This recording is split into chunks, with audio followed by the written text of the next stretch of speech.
रहीम अस्सलाम वालेकुम। आज के इस वीडियो में मैं जिक्र करने वाली हूँ एक ऐसी एक्टिविटी के बारे में कि जो हम रेगुलरली डेली बेसिस के ऊपर करते हैं, लेकिन अगर हम उसको थोड़ा सा वेल ऑर्गेनाइज कर लें, बेहतर कर लें, वेल मैनेज कर लें तो हमारी सेहत के ऊपर बहुत ही बेशुमार उसके हेल्थ बेनिफिट्स होते हैं।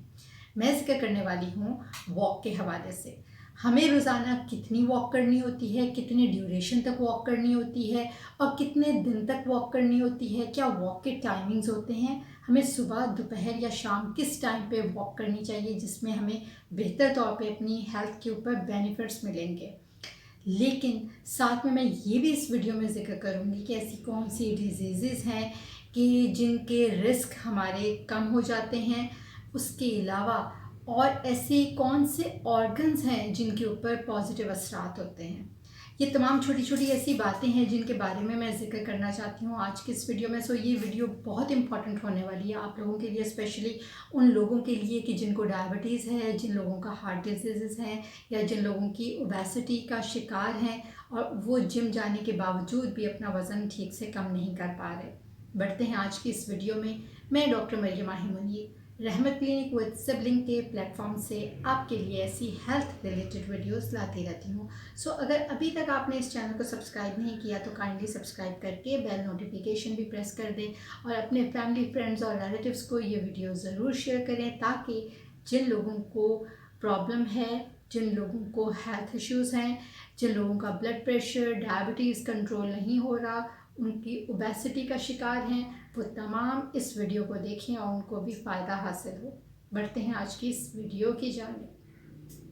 सबसे पहले मैं जिक्र करने वाली हूँ कि कौन कौन से ऑर्गन्स हैं जिनके ऊपर इसका असर होता है। सबसे पहले अगर मैं जिक्र करूँ तो फेफड़ों का जिक्र करूँगी। फेफड़ों के ऊपर जब हम इनहेल करते हैं या एक्सहेल करते हैं हवा को तो साथ में ऑक्सीजन भी जाती है और जिस वक्त ऑक्सीजन हमारी बॉडी में जाती है, हमारे फेफड़ों के अंदर जाती है, वहाँ से जज़ब होकर वो ब्लड के अंदर जाती है, वहाँ से सर्कुलेशन के थ्रू वो हमारे पेरिफेरल जो ऑर्गन्स हैं जिसके अंदर टांगे और हमारे बाजू आ जाते हैं, उसके अलावा हमारा ब्रेन आता है, even each and every organ of our body, वहाँ तक ये ऑक्सीजन जाती है। सो जब हम वॉक करते हैं तो हमारा बेसल मेटाबॉलिक रेट बढ़ता है जिसकी वजह से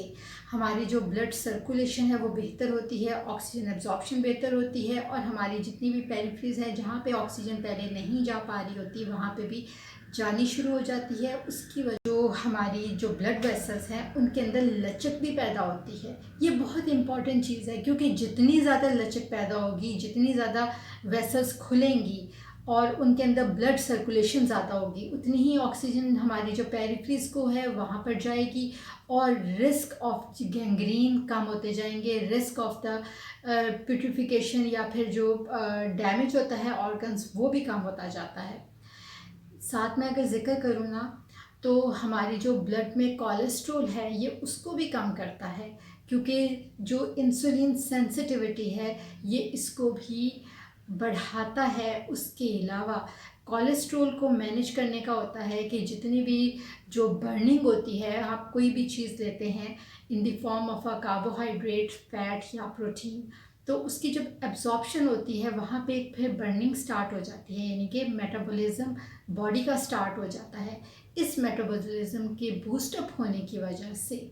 क्या होता है कि जो हमारी फ़ैट डिपॉज़िट अभी नहीं हुई होती हमारी जो मसल्स के अंदर, हमारी बॉडी ऑर्गन्स के अंदर, वो पहले ही बर्न हो जाती है जिसकी वजह से हमारा जो कोलेस्ट्रॉल है वो भी कंट्रोल रहता है, हमारे जो लिपिड्स होते हैं वो भी कंट्रोल रहते हैं, VLDL कम होता है और सबसे बड़ी बात कि HDL बढ़ जाता है। तो आपको मैं यही रिकमेंड करूँगी कि आप डेली वॉक करें, हफ्ते में 5 दिन आधा घंटा वॉक करें और इसी से ही आप 1 महीने के अंदर जब दोबारा ब्लड रिपोर्ट कराएंगे तो आपको HDL जो है वो डेफिनेटली आपको बढ़ा हुआ नज़र आएगा।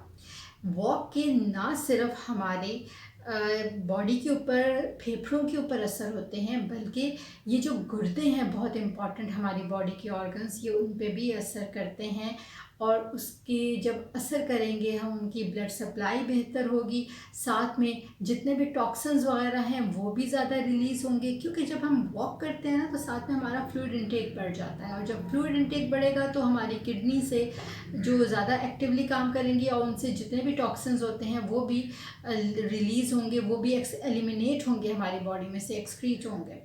ये तमाम जो छोटी छोटी चीज़ें हैं ना, हमें लग रहा होता है कि हम एक डेली रूटीन की वॉक कर रहे हैं 30 मिनट्स के लिए रोज़ाना की, लेकिन इससे क्या ही क्या फ़ायदे होंगे।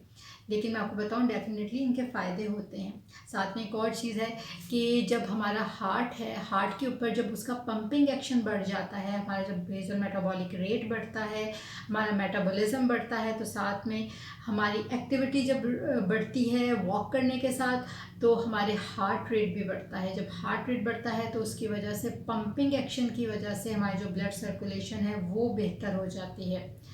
जिन लोगों का ब्लड प्रेशर बढ़ा हुआ होता है वो मैनेज हो जाता है, जिन लोगों को डायबिटीज़ होती है वो मैनेज हो जाती है बेहतर तौर पे। और अक्सर औकात देखा गया है कि जो लोग ब्लड प्रेशर की दवाइयाँ ले रहे होते हैं, डायबिटीज़ की दवाइयाँ ले रहे होते हैं, ना सिर्फ उनमें कमी वाक़या होती है बल्कि कुछ लोग तो उनको छोड़ भी देते हैं, क्योंकि वो ऑलरेडी ही बहुत अच्छे तरीके से अपने आप को मैनेज कर रहे होते हैं थ्रू वॉक। और वो भी कितनी, सिर्फ 30 मिनट की रोज़ाना 5 दिन हफ्ते के। टाइमिंग्स के बारे में अगर मैं कहूँ, टाइमिंग्स का अगर मैं ज़िक्र करूँ वॉक के हवाले से कि कौन सा टाइम बेहतर है, तो आप कोई भी टाइम कर सकते हैं। सुबह कर सकते हैं, दोपहर में कर सकते हैं, शाम में, या फिर रात में। रात के वक्त वॉक करने के बारे में मैं सिर्फ इतना कहना चाहूँगी कि जब आप रात में वॉक करते हैं, स्पेशली खाने के बाद में आधे घंटे के लिए, तो उससे जो डाइजेस्टिव सिस्टम होता है वो बहुत बेहतर तौर पे काम करता है और खाना हज़म होने में बहुत ही हेल्प होती है। तो उसकी वजह से जो हमारी ब्लड शुगर है वो बेहतर होती है, हमारे जो ग्रोथ हार्मोन्स हैं वो बेहतर हो जाते हैं, कॉर्टिसोल लेवल, स्ट्रेस हार्मोन वो कम हो जाता है। ये बहुत ऐसी चीज़ें हैं जो छोटी छोटी हमें महसूस हो रहा होता है कि हमें वॉक से क्या ही बेनिफिट मिलेगा, लेकिन ये ना सिर्फ हमारी हेल्थ बेहतर होती है बल्कि इन टर्म्स ऑफ ऐसी बहुत सी डिजीज़ के रिस्क कम हो जाते हैं। अल्जाइमर डिजीज़, डिमेंशिया जो भूलने की बीमारी होती है, उसके रिस्क कम होते हैं।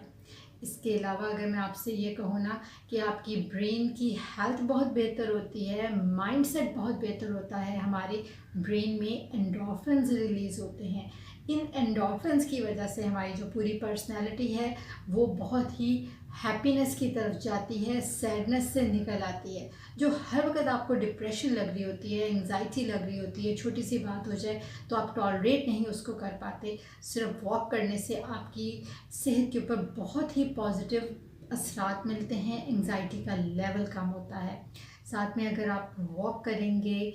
पार्क के अंदर, तो उसमें होता है आपकी जो ग्रीनरी होती है वो आपकी बॉडी के ऊपर बहुत ही पॉजिटिव असरात डालती है। उसके अलावा जब आप वॉक करते हैं, आप ट्रैक के ऊपर जाते हैं, तो आप एंटी ग्रेविटी जब वॉक करेंगे तो उससे ना सिर्फ आपकी जो एक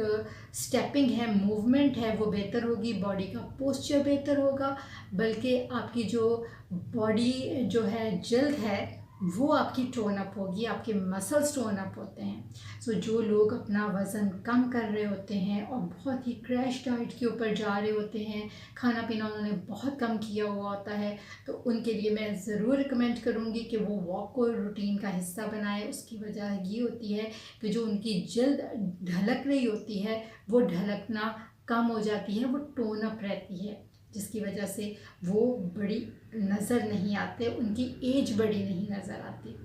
और साथ में अगर मैं ये कहूँ ना कि बहुत ही इसके पॉजिटिव बेनिफिट हैं कि आपकी जो ब्लड शुगर है वो कंट्रोल रहती है, आपका जो ये ब्लड प्रेशर है वो कंट्रोल रहता है, आपको अल्जाइमर डिजीज़ के चांसेस कम हो जाते हैं, आपको डिमेंशिया के चांसेस कम हो जाते हैं, आपकी कोलेस्ट्रॉल बेहतर हो जाती है, एलडीएल कम हो जाता है, और वीएलडीएल आपकी वो भी कम होने के साथ आपका जो एचडीएल है वो बेहतर हो जाता है, वो बढ़ जाता है। उसके अलावा आपकी जो वेरिकोज वेन, जिन लोगों को मसला होता है, जिन लोगों की खून की नालियाँ फूल जाती हैं, स्पेशली टांगों की, बाजू की भी होती हैं लेकिन यूजली टांगों की, वो बहुत हद तक मैनेज हो जाती हैं। वॉक करना बहुत ज़रूरी है। जिन लोगों को क्लॉटिंग का इशू होता है ना, कि जिन लोगों का खून थोड़ा सा थिक होता है और वो थोड़ा सा रूटीन के अंदर लेज़ी होते हैं या उनकी सीडेंट्री लाइफस्टाइल होती है, तो जब वो रूटीन की वॉक करते हैं तो उसकी वजह से उनका जो क्लॉटिंग जो सिस्टम होता है वो एफिशिएंट हो जाता है, क्लॉटिंग बनने के चांसेस कम हो जाते हैं क्योंकि ब्लड सर्कुलेशन बेहतर हो जाता है। ये तमाम छोटी छोटी चीज़ें हैं जो कि मैं आपको कहूँगी कि अगर आप